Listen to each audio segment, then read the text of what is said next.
കേരളത്തിലെ തൊഴിലാളി സമൂഹത്തിന്റെ വിശ്വാസ്യതയും വളർച്ചയുമൊക്കെ തെളിയിക്കുന്ന ഒരു സംസ്ഥാന സമ്മേളനമാണ് വീണ്ടും കോഴിക്കോട്ട് സംഘടിപ്പിക്കുവാൻ സ്വതന്ത്ര തൊഴിലാളി യൂണിയന് കഴിഞ്ഞിട്ടുള്ളത്.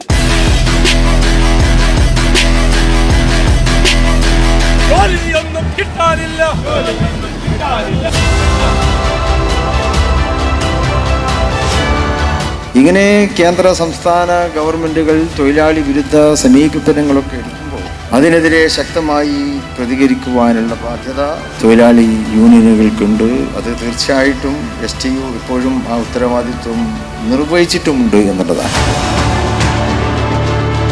തൊഴിലാളികളെ ഉപയോഗിക്കുകയല്ല, അവർ എക്സ്പ്ലോയിറ്റ് ചെയ്യല്ല, അവർക്ക് വേണ്ടി വല്ലതും ചെയ്യുകയാണ്. അതിനുവേണ്ടി കരുത്തു പകരാൻ ഇന്നത്തെ ഈ സമ്മേളനം കൊണ്ട് സാധിച്ചു എന്നിവിടെ സൂചിപ്പിക്കാൻ ഞാൻ ആഗ്രഹിക്കുകയാണ്. എൻ്റെ പൊതുപ്രവർത്തനത്തിൽ തൊഴിലാളി സംഘടനത്തിൽ ഇതുപോലൊരു സുദിനമുണ്ടായിട്ടില്ല എന്നുള്ളത് അഭിമാനത്തോടു കൂടി തന്നെ ഓർക്കാൻ ഞാൻ ആഗ്രഹിക്കുകയാണ്.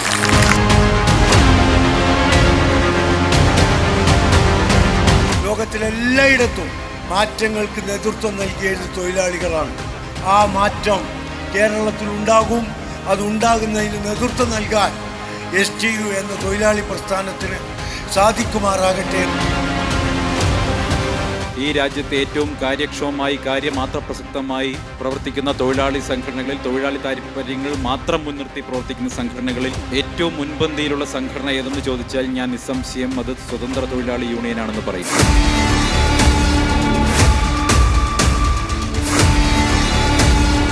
നിങ്ങളുടെ റാലി പൂർണ്ണമായി കണ്ട ഒരു വ്യക്തി എന്ന നിലക്ക് ഞാൻ പറയട്ടെ, അതിഗംഭീരമായിട്ടുള്ളൊരു റാലിയാണ് കോഴിക്കോട് നഗരത്തിൽ സ്വതന്ത്ര തൊഴിലാളി യൂണിയൻ്റെ സംസ്ഥാന കമ്മിറ്റി ഇവിടെ സംഘടിപ്പിച്ചത്.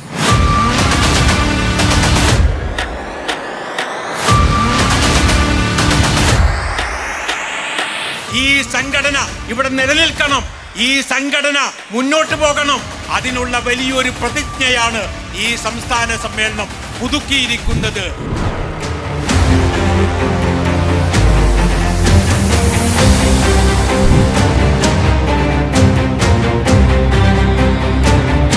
സർക്കാരിൻ്റെ സഹായമില്ലാതെ ജീവിതത്തിൻ്റെ രണ്ടറ്റം മുട്ടിക്കാൻ കഴിയാതെ കഷ്ടപ്പെടുന്ന ലക്ഷക്കണക്കിന് ആൾക്കാർ കേരളത്തിൽ എപ്പോഴും ഉണ്ട്. ഈ ദുരിതം ഇവിടെ എപ്പോഴും നിലനിൽക്കുകയാണ്.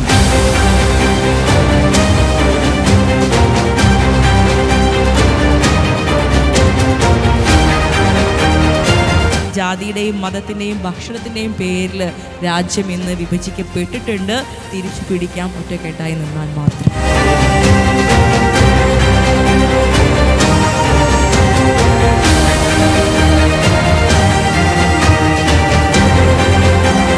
Freedom of speech and expression ഉണ്ട്, ഫ്രീഡം ഓഫ് അസോസിയേഷൻ ഉണ്ട്, ഫ്രീഡം ഓഫ് മൂവ്മെൻ്റ് ഉണ്ട്, ഫ്രീഡം ഓഫ് അസംബ്ലി ഉണ്ട്. ആ രാജ്യത്തിൻ്റെ ഭരണഘടന ഇതുണ്ട് എന്ന വിശ്വാസത്തിൽ ന്യായമായ കാര്യങ്ങൾക്കുള്ള പ്രക്ഷോഭങ്ങളുമായി ഒന്നിച്ച് നമുക്ക് മുന്നോട്ട് പോകാം.